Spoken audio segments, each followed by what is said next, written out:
ایک نوجوان خوبصورت لڑکی روزانہ اکیلی یونیورسٹی جاتی تھی۔ اسی یونیورسٹی میں اس کا والد ایک ڈپارٹمنٹ کا انچارج تھا۔ ایک دن چھٹی کے فوراً بعد اچانک بادل گرجنے لگے اور زوردار بارش ہونے لگی۔ ہر کوئی جائے پناہ کی تلاش میں دوڑ رہا تھا۔ سردی کی شدت بڑھنے لگی۔ آسمان سے گرنے والے اولے لوگوں کے سروں پر برسنے لگے۔ یہ لڑکی بھی یونیورسٹی سے نکلی اور جائے پناہ کی تلاش میں دوڑنے لگی۔ اس کا جسم سردی سے کانپ رہا تھا، لیکن یہ نہیں جانتی تھی کہ اسے پناہ کہاں ملے گی۔ جب بارش تیز ہوئی تو اس نے ایک دروازہ بجایا۔ گھر میں موجود لڑکا باہر نکلا اور اسے اندر لے آیا اور بارش تھمنے تک اپنے گھر میں رہنے کی اجازت دے دی۔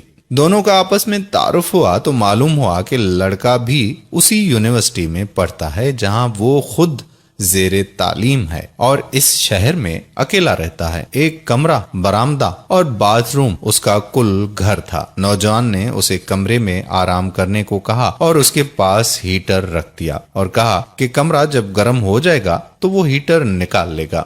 تھوڑی دیر لڑکی بستر پر بیٹھی کانپتی رہی۔ اچانک اسے نیند آ گئی تو یہ بستر پر گر گئی۔ نوجوان ہیٹر لینے کمرے میں داخل ہوا تو اسے یہ بستر پر سوئی ہوئی لڑکی جنت کی حوروں کی سردار لگی۔ وہ ہیٹر لیتے ہی فوراً کمرے سے باہر نکل گیا، لیکن شیطان جو کہ اسے گمراہ کرنے کے موقع کی تلاش میں تھا اسے وسوسے دینے لگا۔ اس کے ذہن میں لڑکی کی تصویر خوبصورت بنا کر دکھانے لگا۔ تھوڑی دیر میں لڑکی کی آنکھ کھل گئی۔ جب اس نے اپنے آپ کو بستر پر لیٹا ہوا پایا تو ہڑبڑا کر اٹھ گئی اور گھبراہٹ کے عالم میں بے تحاشا باہر کی طرف دوڑنے لگی۔ اس نے برآمدے میں اسی نوجوان کو بے ہوش پایا۔ وہ انتہائی گھبراہٹ کے عالم میں گھر کی طرف دوڑنے لگی اور پیچھے مڑ کر بھی نہ دیکھا، یہاں تک کہ اپنے گھر پہنچ کر باپ کی گود میں سر رکھ دیا، جو کہ پوری رات اسے شہر کے ہر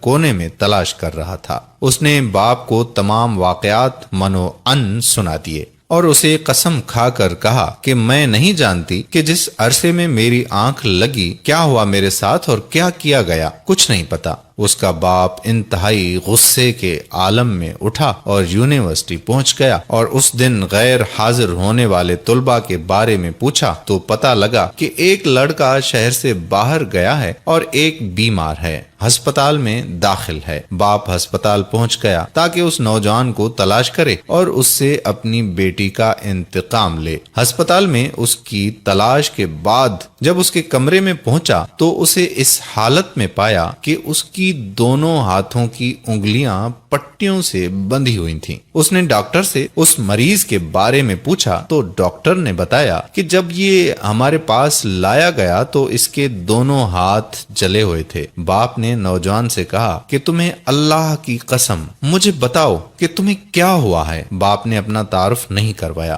وہ بولا کہ ایک لڑکی کل رات بارش سے بچتی ہوئی میرے پاس پناہ لینے کے لیے آئی۔ میں نے اسے اپنے کمرے میں پناہ تو دے دی، لیکن شیطان مجھے اس کے بارے میں پھسلانے لگا تو میں اس کے کمرے میں ہیٹر لینے کے بہانے داخل ہوا۔ وہ سوئی ہوئی لڑکی مجھے جنت کی حور لگی۔ میں فوراً باہر نکل آیا، لیکن شیطان مجھے مسلسل اس کے بارے میں پھسلاتا رہا اور غلط خیالات میرے ذہن میں آتے رہے۔ تو جب بھی شیطان مجھے برائی پر اکساتا میں اپنی انگلی آگ میں جلاتا، جہنم کی آگ اور اس کے عذاب کو یاد کروں اور اپنے نفس کو برائی سے باز رکھ سکوں، یہاں تک کہ میری ساری انگلیاں جل گئیں اور میں بے ہوش ہو گیا۔ مجھے نہیں پتا کہ میں ہسپتال کیسے پہنچا۔ یہ باتیں سن کر باپ بہت حیران ہوا، بلند آواز سے چلایا، اے لوگو گواہ رہو، میں نے اس پاک سیرت لڑکے سے اپنی بیٹی کا نکاح کر دیا ہے۔ سبحان اللہ، یہ ہے اللہ سے ڈرنے والوں کا ذکر۔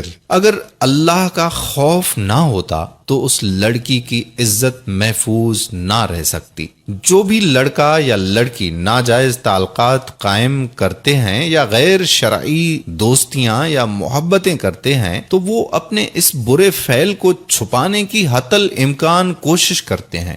وہ چاہتے ہیں کہ والدین ان کے ان کاموں سے بے خبر رہیں حالانکہ وہ یہ جانتے ہیں کہ اللہ ان کے ہر فعل سے باخبر ہے۔ ایسا کیوں ہے؟ پھر بھی ان کے دل میں اللہ کا خوف پیدا کیوں نہیں ہوتا؟ کیونکہ والدین نے بچپن سے ان کے دل و دماغ میں اللہ کے خوف کے بجائے اپنا ذاتی خوف، رعب اور دبدبا اور سزا کا ڈر ہی بٹھایا ہے۔ اس لیے آج وہ اللہ سے بے پرواہ ہو کر والدین سے چھپ کر گناہوں کا ارتکاب کرتے ہیں۔ اور ایسے بھی والدین ہیں جنہوں نے اپنی اولاد کی تربیت خوف خدا پر کی تو ان کی اولاد نے